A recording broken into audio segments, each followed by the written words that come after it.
গোলাপি এখন আমার রান্নাঘরে। অনেকদিন ধরে আমার বাসায় এই ড্রাগন ফলগুলি ঘুরঘুর করতেছে।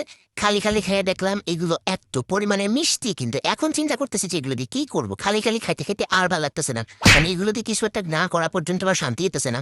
তো এইগুলো আবার হে রে, এত পিঁপড়া। তার এই ড্রাগন ফলের মধ্যে এই একটা সমস্যা, ড্রাগন ফল আনবে আমার বাসায় পিঁপড়া ধরে, কেন যে ধরে বুঝি না।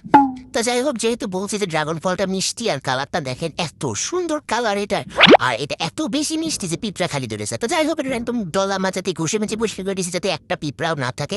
এখন আমি আমার ফ্রিজের থেকে দূরও হানেরও হতে পারি না, ফ্রিজের থেকে একটা আইসক্রিম বের করবো। কি ব্যাপার? কি? আমার ফ্রিজে আইসক্রিম নাই?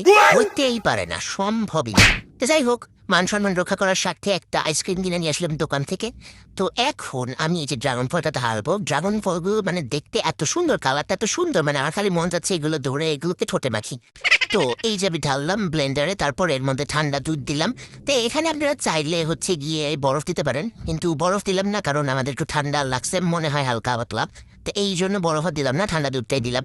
তারপর এই যে ভ্যানিলা আইসক্রিমটা দিচ্ছি। ভ্যানিলা আইসক্রিম, এই কাপ আইসক্রিম কিন্তু এই যে কাপের ওই উপরে যে ঢাকনাটার মধ্যে অনেকখানি আইসক্রিম থাকে, এইটাকে কিন্তু একেবারেই ফেলা যাবে না, এক কোনো আইসক্রিমও নষ্ট করা যাবে না, ওইটা কিন্তু চেটে পুটে খেয়ে ফেলতে হবে। তো যাই হোক, এই যে আইসক্রিমটা সুন্দর করে ঢেলে দিলাম, বাহ সুন্দর করে পড়ছে। এখন বাসায় চিনি খোরটার কথা মনে করে আমি এখানে 2 চামচ চিনি দিয়ে দিলাম।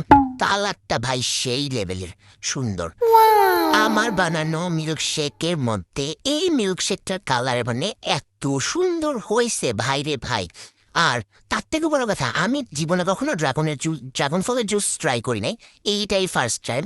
তো ট্রাই করার পর আমি বুঝলাম যে না, মানে খাইতে অনেক মজা। কিন্তু সমস্যা হচ্ছে ড্রাগন ফলগুলো ঢালতেছি না, বারবার ডুবে যাচ্ছে। এই জন্য আসলে তাড়াতাড়ি করে ভিডিও ইসে করে নিতে হবে, সুন্দর করে ক্যাপচার করে নিলাম ভিডিওটা। এখন ট্রাই করার পালা। খাওয়ার পরে বুঝলাম ভাই রে ভাই, এইটা সেই লেভেলের স্বাদ হয়েছে, দেখতেও যেরকম সুন্দর হয়েছে খাইতেও মজা হয়েছে।